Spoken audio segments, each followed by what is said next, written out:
رمضان میں ہمیں تراویح کی نماز پڑھنی ہے۔ یہ تراویح کی نماز کیا ہے؟ یہ وہی نماز ہے جسے ہم تہجد کہتے ہیں عام دنوں میں۔ رمضان میں ہماری آسانی کے لیے عشاء کے فوراً بعد پڑھی جاتی ہے، اور یہ نماز وہی نماز ہے جس کے بارے میں اماں عائشہ فرماتی ہیں کہ اللہ کے رسول صلی اللہ علیہ وسلم 11 رکعت سے زیادہ کبھی نہیں پڑھتے تھے۔ 8 رکعت آپ تراویح پڑھتے تھے، تہجد پڑھتے تھے، 3 رکعت آپ وتر پڑھتے تھے۔ یہ جو نماز ہے عام دنوں میں آپ یہ نماز گھر پہ پڑھتے ہیں، اکیلے پڑھتے ہیں، مگر رمضان میں آپ کو جماعت کے ساتھ پڑھنا ہے۔ کیا ثواب ہے اس کا؟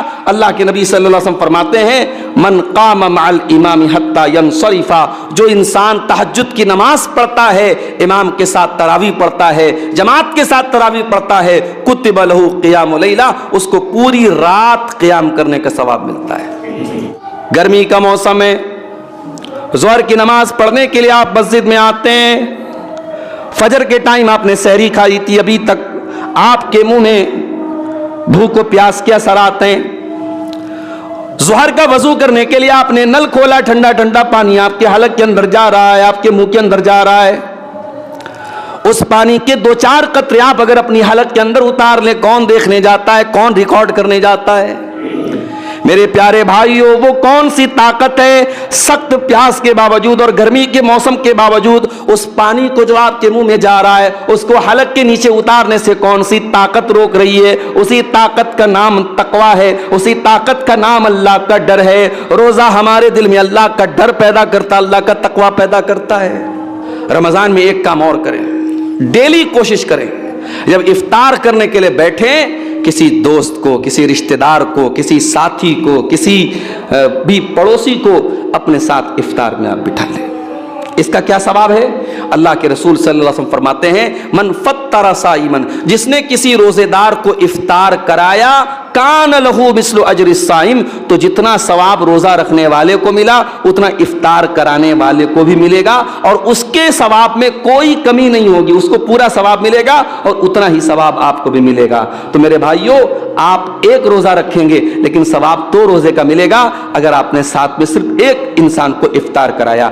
رمضان کے آخری عشرے میں سب سے قیمتی 10 دن ہوتے ہیں، اسی آخری عشرے میں کوئی ایک رات تاک رات لیلۃ القدر کی رات بھی ہوتی ہے، مگر ہم کیا دیکھتے ہیں 20 رمضان تک انسان بہت محنت کر رہا ہے، نماز پڑھ رہا ہے، تراویح پڑھ رہا ہے، سب کچھ کر رہا ہے، آخری عشرہ آیا تو صاحب مارکیٹوں میں گھوم رہا ہے، بیوی کو کپڑا دلانے چلا گیا، بچوں کو کپڑا دلانے چلا گیا۔ اب یہ جو آخری عشرے کی رات ہے، جو سب سے قیمتی رات ہے، وہ برباد ہو رہی ہے مارکیٹوں میں۔ ہم جانتے ہیں کہ رمضان کا مہینہ یہ کوئی عام مہینہ نہیں ہے، اس مہینے کو اللہ تعالیٰ نے بڑی فضیلتوں سے نوازا ہے۔ اس مہینے کا بہت بڑا ایک مقام یہ ہے کہ یہی وہ مہینہ ہے جس مہینے میں قرآن نازل ہوا ہے، اور اللہ تعالیٰ نے قرآن کریم میں اس مہینے کا نام لے کر کے کہا ہے کہ ہم نے اس مہینے میں قرآن کو اتارا ہے۔ قرآن مجید کا 2 پارہ آپ اٹھائیے، سورۃ البقرہ میں اللہ نے فرمایا شہر رمضان الذی انزل فیہ القرآن، رمضان کے مہینے میں قرآن اترا ہے، اور اسی مہینے کے اندر ایک رات ہے جسے ہم اور آپ لیلۃ القدر کہتے ہیں، یا اپنی اردو زبان میں ہم شب قدر کہتے ہیں۔ اس کا مقام کیا ہے؟ اللہ نے اس سورت کی، اس رات کی فضیلت پر پوری ایک سورت نازل کر دی جس کو سورۃ القدر کہتے ہیں، اور اللہ تعالیٰ نے اس رات کی فضیلت کو بیان کرتے ہوئے فرمایا لیلۃ القدر خیر من الف شہر، ایک رات کتنی بڑی ہوتی ہے؟ مغرب سے لے کر کے فجر تک کے اس پورے پیریڈ کو ہم رات کہتے ہیں۔ ایک رات 1000 مہینوں سے، 1000 مہینہ آپ کیلکولیٹر پہ جوڑیں گے 84 سال سے بھی زیادہ ہوتا ہے۔ اللہ نے کہا کہ ایک رات کی فضیلت 84 سال سے بھی بہتر ہے۔ سوال یہ ہے کہ ہم رمضان کے مہینے کا استقبال کیسے کریں، رمضان میں ہم کیا کریں؟ اس کو جاننے کے لیے ہم یہ پہلے سمجھیں کہ رمضان کی سب سے خاص عبادت کیا ہے۔ ہم جانتے ہیں کہ رمضان کی سب سے خاص عبادت روزہ ہے۔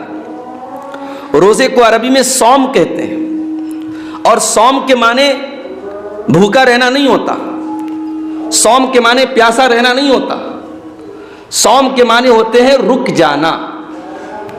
جتنی چیزوں سے اللہ تعالیٰ نے آپ کو روزے کی حالت میں منع کیا ہے ان تمام چیزوں سے رک جانے کو روزہ کہتے ہیں، صوم کہتے ہیں۔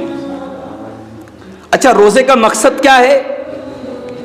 یا ایھا الذین آمنوا کتب علیکم الصیام کما کتب علی الذین من قبلکم لعلکم تتقون۔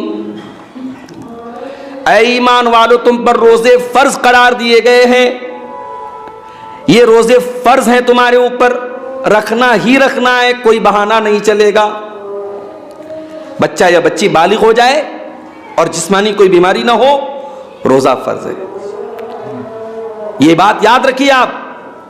بعض گھروں میں لڑکیاں بڑی بڑی ہو جاتی ہیں، 12 سال کی ہو گئی، 13 سال کی ہو گئی، پیریڈ ان کو آنے لگے، بالغ ہو گئی، لیکن لوگ نہیں رکھواتے روزہ کی، صاحب ابھی ہماری بچی بہت چھوٹی ہے۔ بالغ ہے اگر لڑکی، بالغ ہے اگر لڑکا، لڑکے کے بالغ ہونے کی نشانی مچھ کے بال آ جائیں، زیر ناف بال آ جائیں، بالغ ہو گیا وہ۔ لڑکی کی بلوغت کی نشانی اس کے پیریڈ شروع ہو جائیں۔ بالغ ہے اگر لڑکا اور لڑکی تو اس کے اوپر روزہ فرض ہے۔ اب یہ روزہ کیوں فرض کیا اللہ نے؟ فرمایا کما کتب علی الذین من قبلکم۔ یہ روزہ کوئی نئی عبادت نہیں ہے مسلمانوں، یہ مت سمجھو کہ تمہارے اوپر پہلی مرتبہ روزہ فرض ہو رہا ہے، تم سے پہلے کی امتوں پر بھی روزہ فرض تھا۔ مقصد کیا ہے؟ لعلکم تتقون، تاکہ تم متقی بن جاؤ۔ روزہ ہمیں متقی بناتا ہے۔ اس لیے جب رمضان ختم ہو جائے تو اپنے آپ کو ہم ٹٹولیں اور جانچیں کہ ہمارا تقویٰ بڑھا کہ نہیں بڑھا، اپنی آنکھوں پر کنٹرول کرنا ہم نے سیکھا کہ نہیں سیکھا، اپنی زبان پر کنٹرول کرنا ہم نے سیکھا کہ نہیں سیکھا۔ اگر رمضان ختم ہوتے ہی جو انسان مسجد میں آ کے لائن لگاتا تھا اب سینما ہال اور تھیٹر میں جا کے لائن لگا رہا ہے، اس کا مطلب اس نے تقویٰ نہیں سیکھا۔ رمضان میں 14-15 گھنٹے بھوکا رہنے والا انسان رمضان ختم ہوتے ہی جا کے شراب پینے لگا، اس کا مطلب اس نے تقویٰ نہیں سیکھا۔ رمضان میں 15 گھنٹے اللہ کے حکم پر کھانا پانی اور بیوی کو چھوڑنے والا انسان رمضان ختم ہوتے ہی ناچ گانے میں لگ گیا، حرام کاموں میں لگ گیا، اس کا مطلب اس نے روزے کو سمجھا ہی نہیں، اس نے رمضان کو سمجھا ہی نہیں۔ لعلکم تتقون، رمضان تمہیں تقویٰ کا سبق دیتا ہے میرے بھائی۔ آپ جانتے ہیں جب انسان بھوکا پیاسا ہوتا ہے، جب اس کا معدہ خالی ہوتا ہے، جب اس کا پیٹ خالی ہوتا ہے تو اس کے مزاج میں چڑچڑاہٹ پیدا ہو جاتی ہے، انسان ذرا ذرا سی بات پہ الجھنے لگتا ہے، بحث کرنے لگتا ہے۔ اب یہاں پہ شریعت آپ کو کیا حکم دے رہی ہے؟ آپ روزے کی حالت میں اور زیادہ اپنے آپ کو بچا کے رکھیے۔ اگر آپ کو کوئی گالی دے، آپ کو کوئی برا بھلا کہے، آپ بھوکے ہیں، آپ کا دماغ خراب ہے، آپ کا ٹیمپر ہائی ہو رہا ہے، تب بھی آپ کو اپنے آپ کو کنٹرول کرنا ہے۔ اللہ کے نبی نے فرمایا تم میں سے جو انسان روزہ رکھے فلا یرفس ولا یسخب، نہ تو کوئی گندی بات منہ سے نکالے، نہ شور شرابہ کرے، نہ کسی سے لڑائی کرے، نہ جھگڑا کرے۔ اگر کوئی اس سے لڑائی کرے تو وہ کہہ دے میں روزہ ہوں۔ اس کا مطلب یہ ہوا کہ رمضان کا یہ دوسرا سبق ہے۔ رمضان ہمیں اپنے آپ کو سدھارنے کا موقع دے رہا ہے، اپنی تربیت کا موقع دے رہا ہے، اپنے اندر پائی جانے والی کمزوریوں کو دور کرنے کا موقع دے رہا ہے۔ رمضان میں تیسرا کام ہمیں کیا کرنا ہے؟ رمضان میں ہمیں تراویح کی نماز پڑھنی ہے۔ یہ تراویح کی نماز کیا ہے؟ یہ وہی نماز ہے جسے ہم تہجد کہتے ہیں عام دنوں میں۔ رمضان میں ہماری آسانی کے لیے عشاء کے فوراً بعد پڑھی جاتی ہے، اور یہ نماز وہی نماز ہے جس کے بارے میں اماں عائشہ فرماتی ہیں کہ اللہ کے رسول صلی اللہ علیہ وسلم 11 رکعت سے زیادہ کبھی نہیں پڑھتے تھے۔ 8 رکعت آپ تراویح پڑھتے تھے، تہجد پڑھتے تھے، 3 رکعت آپ وتر پڑھتے تھے۔ یہ جو نماز ہے عام دنوں میں آپ یہ نماز گھر پہ پڑھتے ہیں، اکیلے پڑھتے ہیں، مگر رمضان میں آپ کو جماعت کے ساتھ پڑھنا ہے۔ کیا ثواب ہے اس کا؟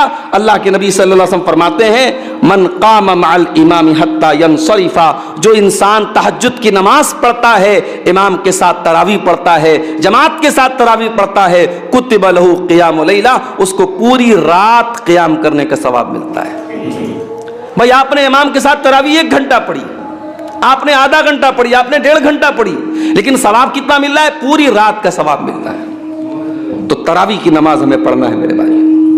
مگر معاف کیجئے گا، بہت ساری جگہوں پہ ہم یہ بھی دیکھتے ہیں، میں بنارس کا رہنے والا ہوں، ہمارے شہر میں بعض جگہوں پر جو بڑی بڑی مارکیٹ ہے، جیسے آپ کے یہاں یہ کھریا ایک مارکیٹ ہے، حاجی پور کی ایک مارکیٹ ہے، تو مارکیٹ کے ایریا میں کیا ہوتا ہے کہ لوگ 3 دن تراویح پڑھتے ہیں۔ اور وہاں راجدھانی کی سپیڈ سے ایک حافظ صاحب آتے ہیں, صاحب پہلے دن انہوں نے 21 پارہ پڑھا دیا, دوسرے دن انہوں نے 7 پارہ 8 پارہ پڑھا دیا, اور تیسرے دن 1 پارہ آخری پارہ پڑھا کے تراویح ختم کر دی. یہ تراویح نہیں ہے, یہ تراویح کا مذاق ہے میرے بھائی. تراویح میں آپ قرآن ختم کریں اچھی بات ہے, قرآن نہ ختم کرے کوئی گناہ کی بات نہیں, لیکن اطمینان سے قرآن پڑھا جائے اور اطمینان سے تراویح کی نماز پڑھی جائے. مقصد یہ ہے کہ آپ وہ خشوع اور خضوع پیدا کریں جو تہجد کے اندر پیدا ہوتا ہے. تراویح کوئی فارمیلٹی نہیں ہے, کوئی بوجھ نہیں ہے کہ اتار دیا جائے. تو رمضان میں آپ سکون کے ساتھ تراویح کی نماز پڑھیں. رمضان کا ایک سبق ہمیں اور ملتا ہے میرے بھائیوں. اس دنیا میں لاکھوں کروڑوں ایسے لوگ ہیں جو بھوکے رہتے ہیں. ابھی آپ کو معلوم ہوگا کل کی جو تاریخ تھی 8 جو ہے پرسوں کی جو تاریخ تھی 8 مارچ کی تاریخ, 8 مارچ کی تاریخ کو پوری دنیا میں کیا منایا جاتا ہے؟ وومنس ڈے, مہیلا دیوس. دنیا والے مہیلاؤں کی آزادی کی بات کرتے ہیں, لیکن آپ غور کریں کہ فلسطین کے غازہ شہر میں ڈیلی ہزاروں عورتیں مر رہی ہیں. کتنی حاملہ عورتیں, پریگننٹ عورتیں, ان کے پاس اپنے بدن میں پہنچانے کے لیے پانی نہیں, کھانا نہیں. کتنی دودھ پلانے والی عورتیں ہیں, ان کے پاس اتنی طاقت نہیں اپنے بچے کو دودھ پلا سکے. 486 عورتوں کے لیے ایک لیٹرین ہے. اس قدر انسانیت کو ذلیل کرنے والے مناظر ہیں غازہ کے اندر, لیکن دنیا میں کسی کی آنکھوں, کسی کے کانوں پہ جو نہیں رینگ رہی میرے بھائی, کسی کو کوئی فرق نہیں پڑ رہا ہے. لاکھوں لوگ, کروڑوں لوگ دنیا میں بھوکے رہتے ہیں, اور یہاں ممبئی اور گجرات میں بڑے بڑے ادیوگ پتیوں کے یہاں شادی ہوتی ہے, اور ایک شادی میں شادی کے پہلے کی جو سیریمنی ہے اس میں 9 ارب روپے خرچ کیے جا رہے ہیں. ناچنے گانے والی کو بلا کر کے 74 کروڑ روپے دے کر کے نچوایا جا رہا ہے. بڑے بڑے سیلیبریٹی کو پرائیویٹ جہاز سے بلا کر کے ان کو شادی میں جو ہے پیسہ دے کے بلایا جا رہا ہے. جس دیش میں 85 کروڑ لوگوں کو فری میں راشن دیتی ہے گورنمنٹ, وہاں یہ حال ہے میرے بھائیوں. روزہ ہمیں یہ سبق بھی دیتا ہے, روزہ ہمیں یہ سبق بھی دیتا ہے کہ بھوک کیا ہوتی ہے. بھوک کیا ہوتی ہے. ایک انسان, ہم تو بھائی اپنی چوائس سے بھوکے رہتے ہیں, ہم تو اللہ کے حکم سے بھوکے رہتے ہیں, ہمارے گھر میں کھانا ہے, پانی ہے, پھر بھی ہم بھوکے رہتے ہیں. لیکن روزہ ہمیں یہ سبق دیتا ہے, دنیا کے کروڑوں انسان ایسے ہیں ان کے پاس تو کچھ ہے ہی نہیں کہ وہ کھا سکے. ان کے پاس نہ روٹی ہے, نہ چاول ہے, نہ اناج ہے. وہ بیچارے شام کو کھاتے ہیں تو صبح کی خبر نہیں, صبح کو کھاتے ہیں تو شام کی خبر نہیں. ان غریبوں اور بھوکوں کی بھوک کا احساس کراتا ہے روزہ. یہ روزے کا بہت بڑا سبق ہے میرے بھائیوں. جب روزہ شروع ہو, رمضان شروع ہو, تو اپنے ان غریب بھائیوں کے, ان بھوکے پیاسے بھائیوں کے بارے میں بھی ہم سوچا کریں. اور اسی لیے رمضان میں زیادہ سے زیادہ صدقہ اور خیرات کرنا چاہیے. اللہ کے پیارے نبی صلی اللہ علیہ وسلم رمضان میں سب سے زیادہ صدقہ اور خیرات کرتے تھے. اللہ کے نبی کے بارے میں عبداللہ ابن عباس کہتے ہیں کان اجود من الریح المرسلہ. اللہ کے رسول جب سخاوت کرتے تھے, جب اللہ کی راہ میں دان دیتے تھے, صدقہ خیرات کرتے تھے, تو تیز چلنے والی آندھی سے زیادہ آپ صدقہ خیرات کرتے تھے, اور سب سے زیادہ آپ کی سخاوت بڑھ جاتی تھی رمضان کے اندر. تو آنے والے رمضان میں ہم صدقہ خیرات بھی زیادہ زیادہ کریں. رمضان ہمیں ایک اور سبق دیتا ہے میرے بھائیوں, اللہ کا ڈر کیا ہوتا ہے. گرمی کا موسم ہے, ظہر کی نماز پڑھنے کے لیے آپ مسجد میں آتے ہیں, فجر کے ٹائم آپ نے سحری کھائی تھی, ابھی تک آپ کے منہ میں بھوک و پیاس کے اثر آتے ہیں. ظہر کا وضو کرنے کے لیے آپ نے نل کھولا, ٹھنڈا ٹھنڈا پانی آپ کے حلق کے اندر جا رہا ہے, آپ کے منہ کے اندر جا رہا ہے. اس پانی کے 2-4 قطرے آپ اگر اپنی حلق کے اندر اتار لیں, کون دیکھنے جاتا ہے, کون ریکارڈ کرنے جاتا ہے؟ میرے پیارے بھائیوں, وہ کون سی طاقت ہے سخت پیاس کے باوجود اور گرمی کے موسم کے باوجود اس پانی کو جو آپ کے منہ میں جا رہا ہے اس کو حلق کے نیچے اتارنے سے کون سی طاقت روک رہی ہے؟ اسی طاقت کا نام تقویٰ ہے, اسی طاقت کا نام اللہ کا ڈر ہے. روزہ ہمارے دل میں اللہ کا ڈر پیدا کرتا, اللہ کا تقویٰ پیدا کرتا ہے.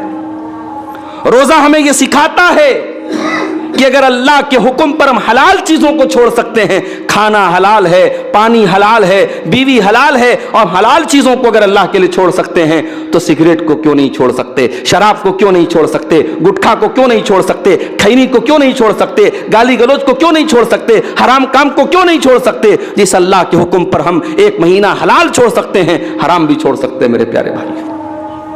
اس لیے کبھی رمضان کو بوجھ مت سمجھنا. بعض لوگ رمضان کو بوجھ سمجھتے ہیں. رمضان شروع ہو جاتا ہے تو کہتے ہیں ارے یار ابھی تو 5واں روزہ چل رہا, ابھی تو 25 دن باقی.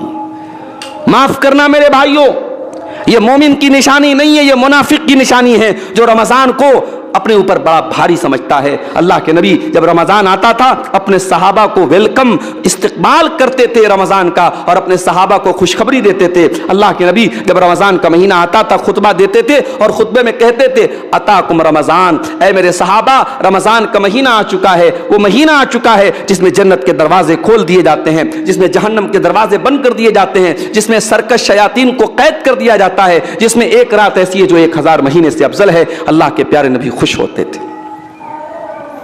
اور ایک بات اور یاد رکھیے، رمضان میں آپ جب روزہ رکھیں، رمضان میں جب آپ تراویح کی نماز پڑھیں، رمضان میں جب بھی آپ کوئی نیکی کا کام کرے، دو چیزیں ہمیشہ یاد رکھیے گا میرے بھائیوں، دو چیزیں آپ کے اندر ہمیشہ ہونی چاہیے، ورنہ روزے کا کوئی مطلب نہیں، تراویح کا کوئی مطلب نہیں۔ اللہ کے نبی فرماتے ہیں من صام رمضان ایمانا واحتسابا غفر له ما تقدم من ذنبه، جس نے رمضان کا روزہ رکھا ایمان کے ساتھ اور ثواب کی نیت کے ساتھ۔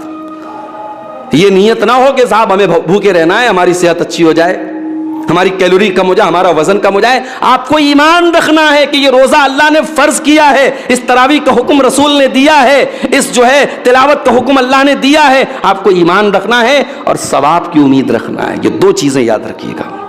اگر یہ دو چیزیں ہیں، ایمان ہے اور ثواب کی امید ہے، تو آپ کو تراویح کی نماز بھاری نہیں لگے گی، آپ کو روزہ بھاری نہیں لگے گا، آپ کو قرآن کی تلاوت بھاری نہیں لگے گی۔ رمضان میں قرآن کثرت سے پڑھا کرو میرے بھائی۔ رمضان قرآن کے نزول کا مہینہ ہے، اسی مہینے کی ایک مقدس رات میں قرآن اترا تھا، اس لیے بڑا بد نصیب ہے وہ انسان جو سال کے 11 مہینے بھی قرآن نہیں پڑھتا ہے اور رمضان میں بھی قرآن نہیں پڑھتا ہے۔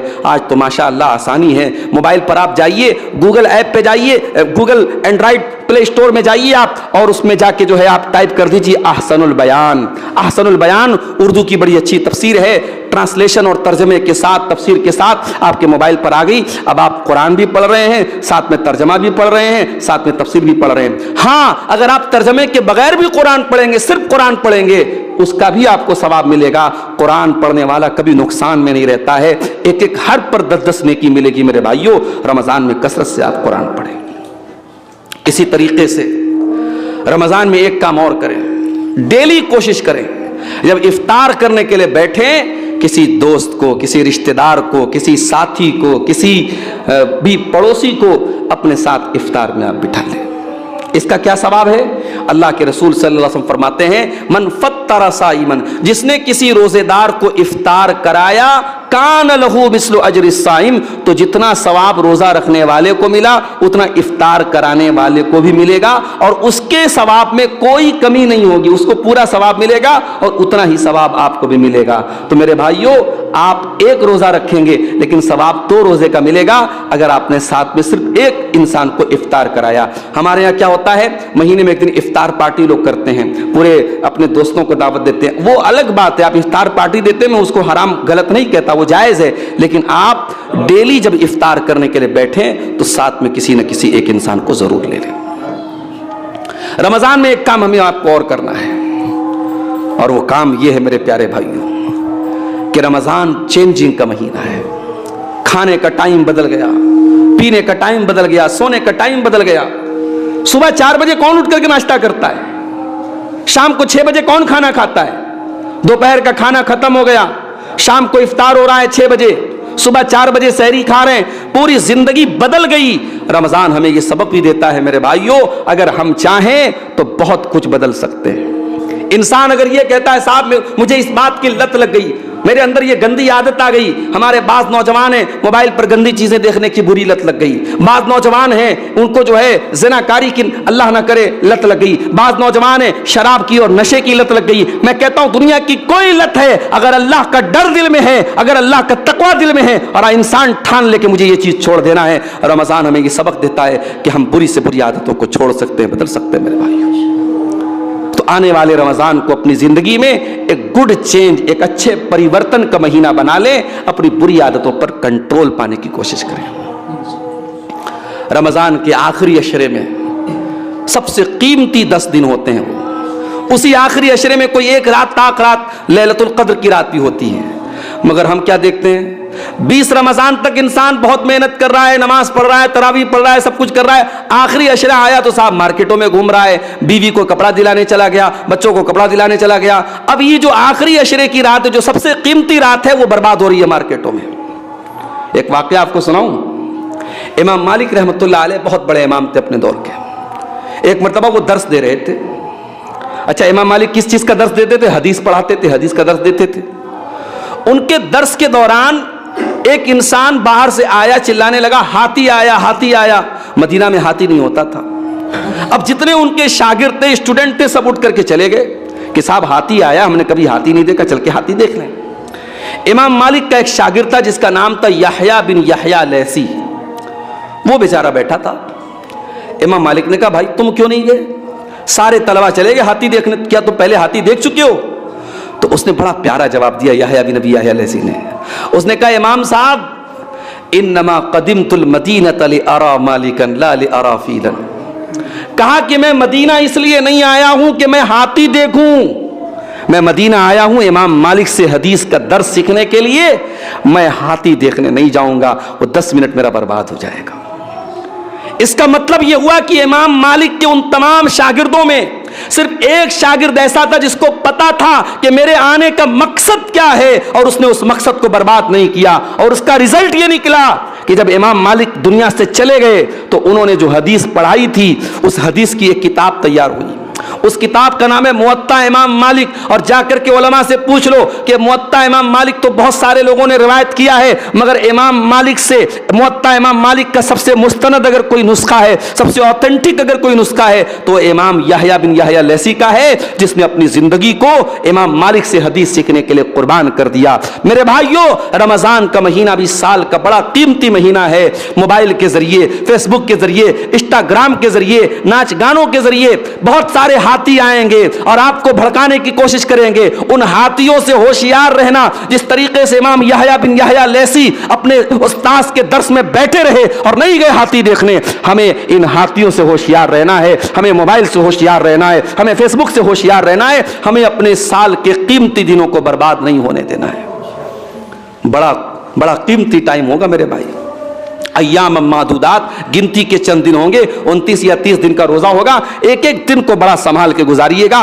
کوشش کیجئے رمضان میں ہم سے کوئی گناہ نہ ہو، اپنی آنکھوں کی حفاظت کریں، اپنے ہاتھوں کی حفاظت کریں، اپنی زبان کی حفاظت کریں۔ اللہ کے نبی نے فرمایا اگر ایسا نہیں کرو گے، من لم یدع قول الزور والعمل به، اگر زبان کی حفاظت نہیں کرتے ہو، جھوٹ بولتے ہو، بے ایمانی کرتے ہو، فلیس للہ حاجۃ، تو اللہ کو کوئی ضرورت نہیں کہ تم اپنا کھانا چھوڑ دو، پانی چھوڑ دو۔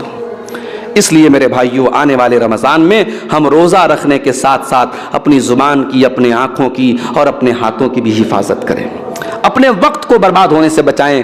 کوشش کریں کہ اپنے اوقات زیادہ سے زیادہ ہم اللہ کی اطاعت کے کاموں میں گزاریں۔ اللہ سے دعا ہے رب العالمین ہمیں اس رمضان کو ہماری زندگی کا بہترین رمضان بنا دے۔ اللہ اس آنے والے رمضان کو ہمیں قرآن کی تلاوت میں، تراویح میں، روزے میں، اور اسی طریقے سے صدقہ خیرات میں، اور آخری عشرے میں اعتکاف میں، اور لیلۃ القدر میں جاگنے میں اللہ تعالی ہمیں گزارنے کی توفیق عطا فرمائے۔ اور جو بھی ہم نیکی کے کام کریں، ہماری نیکیوں کی کوئی بڑی حیثیت نہیں ہے، ہماری نیکیاں بھی ہماری طرح کمزور ہیں، ٹوٹی پھوٹی ہیں۔ اللہ اپنے فضل و کرم سے ہماری نیکیوں کو قبول فرما لے، آمین۔ وآخر دعوانا ان الحمد للہ رب العالمین، والسلام علیکم ورحمۃ اللہ وبرکاتہ۔